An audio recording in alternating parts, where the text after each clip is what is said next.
வணக்கம். சற்று முன் கிடைக்கப்பெற்ற மிக முக்கியமான செய்தி ஒன்று வெளியாகியுள்ளது.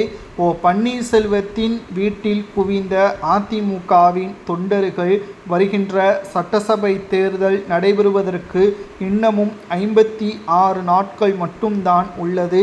ஓபிஎஸ் அவர்களை மட்டும்தான் நாங்கள் அதிமுகவின் பொதுச் செயலாளராக, தலைவராக, உண்மையான தொண்டனாக கருதுகிறோம். எடப்பாடி சுயநலத்திற்காக தற்பொழுது வரை அதிமுகவை தோல்வியடைய வைப்பதற்கான முயற்சிகளில் மட்டும்தான் ஈடுபட்டு வருகிறார். ஓபிஎஸ் அவர்கள் தற்பொழுது சசிகலாவுடன் இணைந்து புதிய கட்சியே நடத்த உள்ளதாக தகவல்கள் கிடைக்கப்பெற்றுள்ளது. ஓபிஎஸ் அவர்களை அதிமுகவில் இணைக்க எடப்பாடி தவறினால் ஓபிஎஸ் அவர்கள் சசிகலாவுடன் இணைந்து புதிய கட்சியே நடத்துவார். இது எடப்பாடி பழனிசாமி அவர்களுக்கு மிகப்பெரிய சிக்கலை ஏற்படுத்தும். அது மட்டுமல்ல, ஒட்டுமொத்த அதிமுகவும் 500 ஓட்டுக்கள், 1500 ஓட்டுக்கள் என்ற முறையில் அதிமுக மட்டுமல்ல, கூட்டணி கட்சிகளும் ஒவ்வொரு தொகுதிகளிலும் தோல்வியே தழுவும். இது எடப்பாடிக்கு சந்தோஷமா என்ற கேள்விகளையும் தற்பொழுது முன்வைத்து வருகிறார்கள். அதிமுகவின் செயல்பாடுகளை பொறுத்தளவிற்கு நிச்சயம் வருகின்ற சட்டசபை தேர்தலில் ஓபிஎஸ்ஸின் ஆதரவுகள் இல்லை என்றால் முக்குளத்தோரின் ஆதரவுகளும் கிடையாது.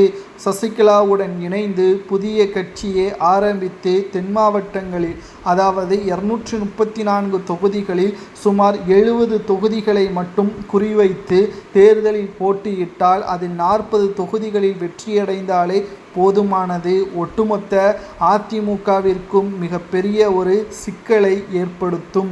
2026 சட்டசபை தேர்தல் என்பது அரசியல் களத்தில் மிக முக்கியமான தேர்தல்.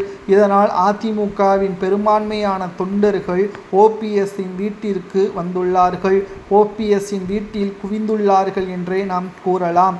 சசிகலாவின் ஆதரவுகளை பெற்று புதிய கட்சியில் இணைந்து ஒட்டுமொத்த அரசியலையும் அதிர்ச்சியடையக்கூடிய வகையில் தேர்தல் களத்தை சந்திக்க உள்ளார். ஒன்று சுயேட்சையாக, தனியாக ஒட்டுமொத்த அதிமுகவின் தொண்டர்களுடன் 77 தொகுதிகளில் ஓபிஎஸ்ஸும் சசிகலாவும் தனது ஆதரவாளர்களுடன் களத்தில் இறங்குவார்.